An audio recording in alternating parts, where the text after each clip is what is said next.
Okay wait, কেউ আমার dark circle দেখে ভয় পেয়ে দৌড়ায় চলে যায় আর না।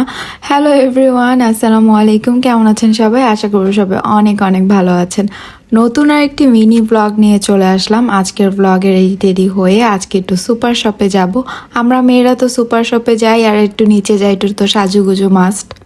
তো আমার সাজুগুজু মানে হচ্ছে সানস্ক্রিন, ময়শ্চারাইজিং ক্রিম আর একটু লিপস্টিক। তো রেডি হয়ে আমি চলে আসলাম আমাদের এখানে, মানে রামপুরার দিকে নতুন একটা শপের আউটলেট হয়েছে। তো এটাতে আসিনি আমি এর আগে, আজকেই প্রথম আসলাম। এসে ছোটোখাটো একটা ব্লগ করলাম।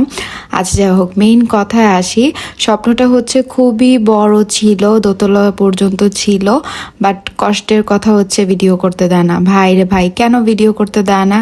ভিডিও করলে কি এমন হয়ে যাবে? খাবারের জিনিস, সাজুগুজুর জিনিস, এগুলোই তো। কি এমন হবে ভিডিও করলে? যাই হোক, এর মধ্যে আমি টুকটাক ভিডিও করে ফেলেছিলাম। তারপরে আমাকে বলা হচ্ছিল ভিডিও করা নিষেধ। আর সবচেয়ে হতাশজনক বিষয়টা হচ্ছে, আমরা যে ফুড কোর্ট টাইপের ওইখানে ছিল, তো ওইখানে গিয়ে আমরা হচ্ছে কফি খেয়েছিলাম। ক্যাপুচিনো যে কফিটা, ওইটা নিয়েছিলাম। ভাই রে ভাই, এত বাজে টেস্টের ক্যাপুচিনো আমি এর আগে কখনোই খাইনি।